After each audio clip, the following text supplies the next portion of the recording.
हाँ तो देखिए प्रश्नावली 1.1 वर्ग 8, ठीक है। पहला क्वेश्चन हम लोग शुरू करते हैं आज। कह रहा है निम्नलिखित प्रत्येक में गुणन के अंतर्गत उपयोग किए जाने वाले गुण धर्म यानी गुण का नाम लिखिए। तो ये जो है देखिए, ये हमारा जो दिख रहा है इसको समझ जाइए ए, क्या समझ जाइए ए, इसको समझ जाइए बी, इसको समझ जाइए ए और इसको समझ जाइए बी। तो जब देखिए ए इंटू बी,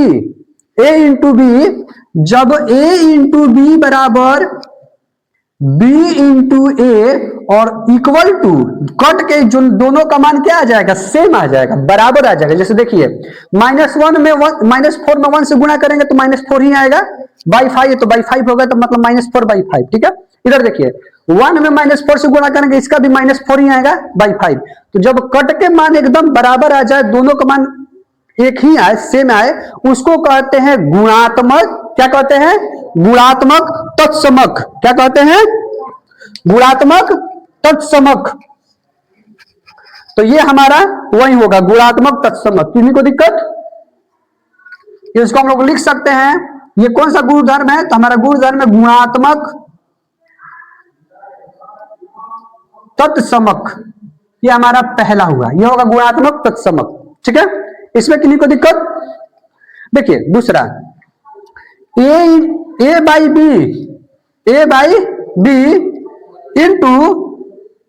बी इंटू ये समझिए कि C by D, A by B into C by D बराबर C by D into A by B.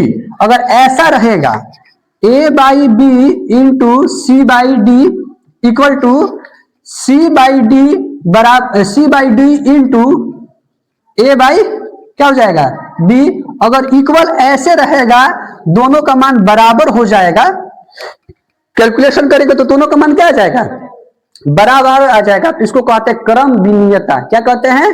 क्रम विनियता। ये रूल होता है क्रम विनियता का। किन्हीं को दिक्कत इसमें?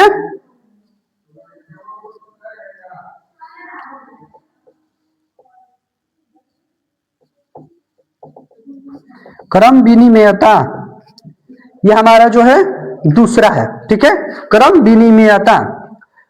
इतना लिख लीजिए, फिर तीसरा भी बता देते हैं। क्या ये बता दें?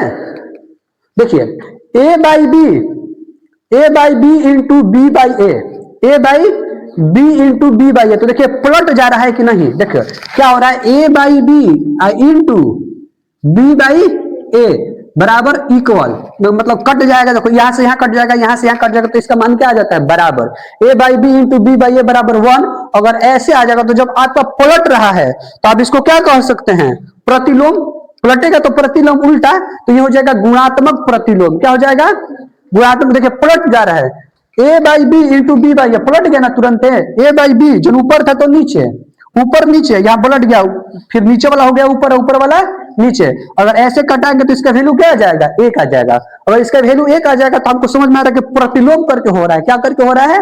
प्रतिलोम। तो इसका नाम होगा गुणात्मक प्रतिलोम। क्या होगा? गुणात्मक प्रतिलोम। गुणात्मक प्रतिलोम ये हमारा हो गया।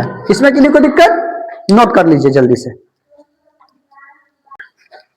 हाँ तो देखिए क्वेश्चन नंबर 2 कह रहा है कि बताइए कौन से गुणधर्म यानी कि गुण की सहायता से आप 1/3 गुणे 6 गुणे 4/3 को 1/3 गुणे 6 गुणे 4/3 के रूप में अभिव्यक्त कर सकते हैं। तो देखिए याद रखिएगा कि ए बाई बी, ठीक है, ए बाई बी इंटू, ठीक है, सी इंटू डी बाई ई, ठीक है। इसको हम लोग क्या लिख सकते हैं, तो इसको जो है एक बार इससे हम गुणा करके अलग अलग दोनों में क्या कर सकते हैं, गुणा कर सकते हैं। जैसे कि ए बाई बी, ठीक है, ए बाई बी गुणे सी इंटू डी बाई ई के रूप में हम लिख सकते हैं। किस गुणधर्म से? तो सहचारिता के नियम से। किससे? सहचारिता गुणधर्म से हम इसको लिख देंगे। क्या लिख देंगे? सहचारिता।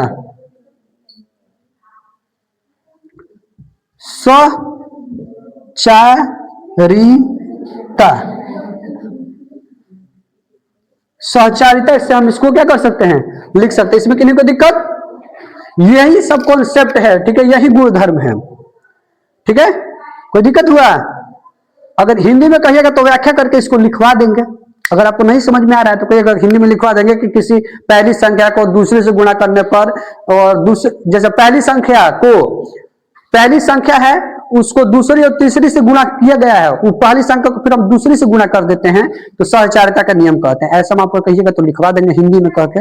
लेकिन अगर ये याद कर लीजिए जाती है, ये भी आसान है कि यहाँ दिख रहा है कि A by B into C into D by E बराबर ए बाई बी को हम किससे गुणा कर दिए? सी से एक बार कर दिए। किससे गुणा कर दिए हैं? सी से गुणा कर। देखिए वही है, ए बाई बी को गुणा किए, गुणा हुआ है B into A by B into C into D by E से गुणा हुआ है। फिर हम इसी को क्या करेंगे? ए बाई बी को गुणा कर दिए किससे? सी से गुणा कर दिया ना, यहाँ पे किया है ना, तो वही बात है।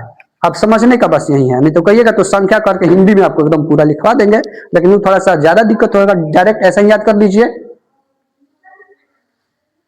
डायरेक्ट ऐसे क्या कीजिए, ऐसे ही याद कर लीजिए, आपका जो है आ जाएगा। किन्हीं को दिक्कत? ठीक है, नोट कर लीजिए।